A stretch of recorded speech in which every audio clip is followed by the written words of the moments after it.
ये घटना है उत्तर प्रदेश की। 4 महीने के बाद एक महिला अपने घर वापस लौट कर आती है और घर पहुंचने से कुछ देर पहले ही उसके मुंह में एक कपड़ा बांधा हुआ था। साथ ही उसकी आंखों पर भी एक पट्टी बांधी हुई थी ताकि वो चिल्ला ना सके, देख ना सके। घर पहुंचने के बाद पूरी बात बताती है। उसके बाद परिवार वालों के साथ सीधा थाना पहुंच जाती है। थाना आकर पुलिस वालों को बताती है कि उसके साथ 4-5 लोगों ने मिलकर 4 महीने तक गैंगरेप किया है। पुलिस वाले उसकी पूरी कहानी सुनने के बाद उस महिला से कहा गया कि तुम घर जाकर आराम करो। महिला जैसे ही ये बात सुनती है, रो रो कर फिर से कहानी सुनाती है। लेकिन पुलिस वालों को उसकी कहानी पर यकीन नहीं हो रहा था। थाना से चली आती है। वो महिला वकील का सहारा लेती है। वकील हाई कोर्ट जाता है और हाई कोर्ट का आदेश था कि इस मामले की एफआईआर दर्ज कर ली जाए। केस दर्ज करने के बाद आरोपियों के खिलाफ कड़ी से कड़ी कार्रवाई की जाती है क्योंकि मामला कोर्ट तक पहुंच चुका था। और जब मामले की खुलासा होता है तो लोगों को यकीन नहीं हो रहा था।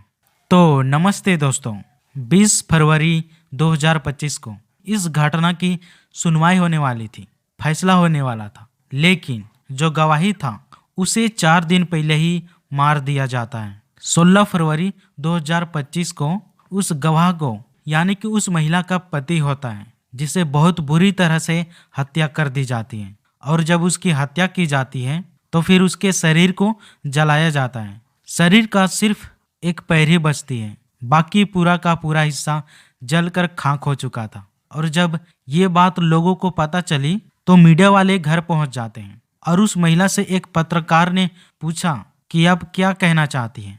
तो फिर महिला का कहना था कि उसके साथ बहुत गलत हुआ है। उसके पति इंसाफ के लिए लड़ाई कर रहे थे तो उसकी हत्या कर दी गई।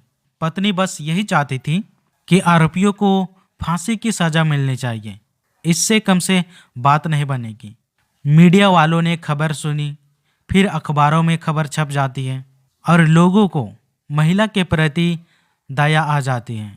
पुलिस इस मामले की जांच पड़ताल करती है और जब जांच पड़ताल के बाद खुलासा होता है तो लोग हैरान थे कि कातिल वो हो सकता है। उत्तर प्रदेश के मैनपुरी जिला में 17 फरवरी 2025 को कंट्रोल रूम में एक फोन आता है कि खेत के बगल में एक नाली है। उस नाली में एक लाश पड़ी हुई है। लाश का सिर्फ एक ही हिस्सा बचा था, वो था पैर। पुलिस वाले मौके पर घटनास्थल पर पहुंचती है। उसके बाद आसपास जांच पड़ताल की जाती है।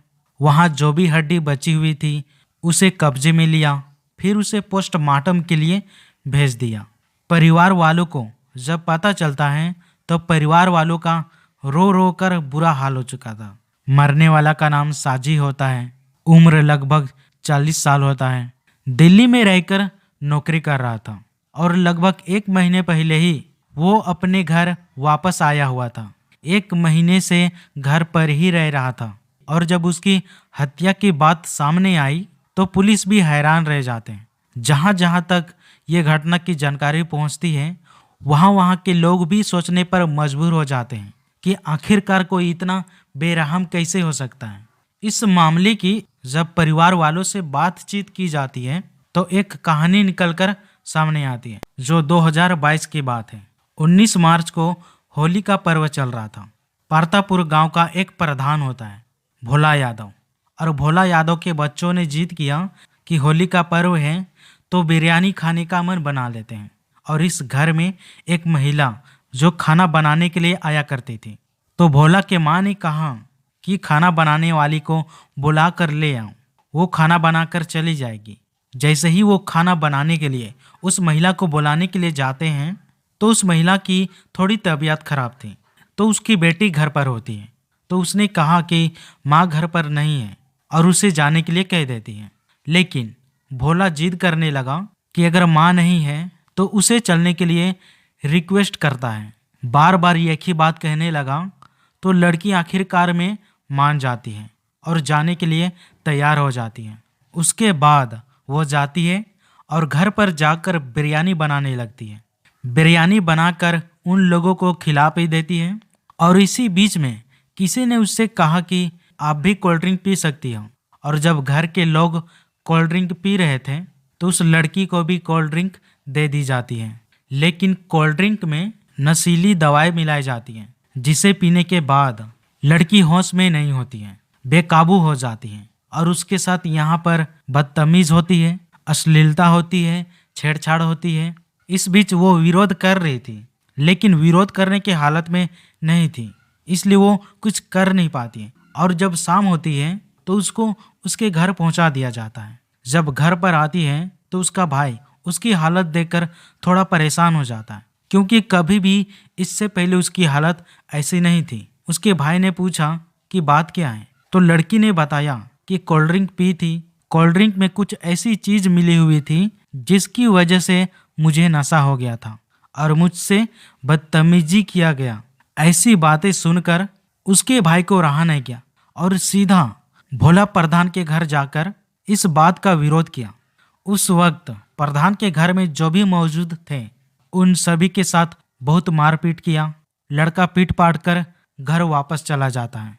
ये बात थी 19 मार्च 2022 की और अब 20 मार्च 2022 आता है तो वो लड़की थाना जाती है और थाना जाने के बाद प्रधान के खिलाफ केस दर्ज कराने की कोशिश कर रही थी, लेकिन प्रधान के खिलाफ इस मामले की कोई सुनवाई नहीं की और उसके बाद वो घर वापस पहुंच पाती उसे रास्ते में ही किडनैप कर लिया जाता है और अपहरण होने के बाद वो अचानक से घर से लापता हो जाती है, गायब हो जाती है। अब घर वाले परेशान हो जाते हैं। घर वाले लगातार थाना जाते हैं, वहां भी कोई सुनवाई नहीं हो रही थी, तो फिर हंगामा शुरू कर देते हैं, धरना प्रदर्शन शुरू कर देते हैं और इसी तरह धीरे धीरे समय दिन बीतने लगता है।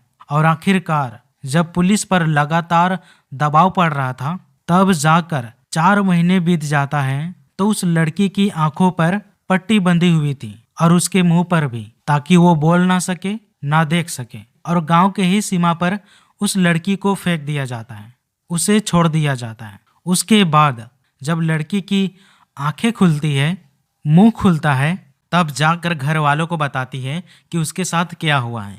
फिर थाना जाकर इस बात की केस दर्ज कराने जाती है, लेकिन कोई सुनता नहीं है। तो उसके बाद वो कोर्ट की तरफ जाती है और कोर्ट की तरफ से इस मामले की ऐसी कहानी बन के आई थी। तो पुलिस इस मामले की एफआईआर दर्ज करती है। उसके बाद जो भी आरोपी थे, वो प्रधान, उसके बेटे और जो भी आरोपी थे, जिन जिन लोगों के नाम लिखवाए गए थे, उनको गिरफ्तार करने के लिए 3 टीम बनाए गए थे और तीनों टीमों को ये जिम्मेदारी दी जाती है कि जितनी जल्दी हो सके इन आरोपियों को गिरफ्तार कर ले और जेल भेज दे। तो पुलिस अपने हिसाब से इस मामले की जांच पड़ताल में जुट जाती है। एक तरफ उस जले हुए व्यक्ति जिसका नाम साजिद होता है, सिर्फ पैर मिलती है, बाकी हिस्सा जल चुका था, उसका डीएनए सैंपल लेते हैं और जांच पड़ताल के लिए भेज देते हैं ताकि पता चल सके कि आखिरकार लाश किसकी है। साथ ही साजिद के मोबाइल से कॉल डिटेल्स निकलवाई जाती हैं, उसकी पत्नी के मोबाइल से भी कॉल डिटेल्स निकलवाई जाती हैं और चेक किया जाता है कि किससे क्या बात हुई है। साजिद के कॉल डिटेल से ऐसी कुछ भी जानकारी नहीं मिलती है, लेकिन जो उसकी पत्नी होती है उसके कॉल डिटेल से पता चलता है कि गांव का ही एक रहने वाला था, एक लड़का होता है जिसका नाम सुमित यादव होता है। सुमित और उसकी पत्नी घंटों बातचीत होती थी। अब पुलिस की तरफ से जो मेन आरोपी था, जो प्रधान के परिवार वाले थे, वो लापता थे, गायब थे, तो उनको ढूंढने के लिए पुलिस लगातार तलाश कर रही थी, पर वो मिल नहीं रहे थे। तो फिर पुलिस ने सोचा कि क्यों ना सुमित यादव को ही पकड़ लिया जाए। तो उसे हिरासत में लेते हैं, उससे बातचीत करते हैं, उससे पूछा जाता है, मगर वो इस तरह से सही बात बता नहीं रहा था। और जब मोबाइल को कब्जे में लिया जाता है, जब इनकी कॉल रिकॉर्ड को सुनी जाती है, तो 16 फरवरी 2025 की रात इस महिला के तरफ से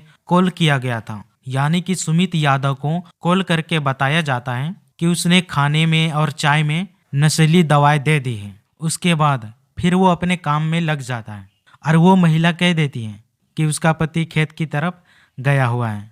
पुलिस अब दोनों से पूछताछ की, जानने की कोशिश की कि पूरी कहानी क्या है, और जब वो सही से बात का जवाब नहीं देते हैं तो फिर पुलिस दूसरा तरीका अपनाते हैं। तब जाकर तोती की तरह बोलने लगते हैं, बताने लगते हैं। तो जो कहानी निकल कर आती है वो चौंका देती है। दरअसल वो महिला अपने ससुराल से बिल्कुल अलग रह रही थी। तो उसका पति दिल्ली में रहकर नौकरी कर रहा था और एक दिन उस महिला का टीवी जो है वो अचानक से खराब हो जाता है। और यहाँ पर सुमित यादव होता है, वो गांव का ही आदमी था, इलेक्ट्रीशियन होता है। तो उसे फ़ोन करके बुलाया जाता है कि उनका टीवी खराब हो गया है। थोड़ी देर में वो घर आता है और घर आने के बाद उस टीवी को ठीक कर देता है।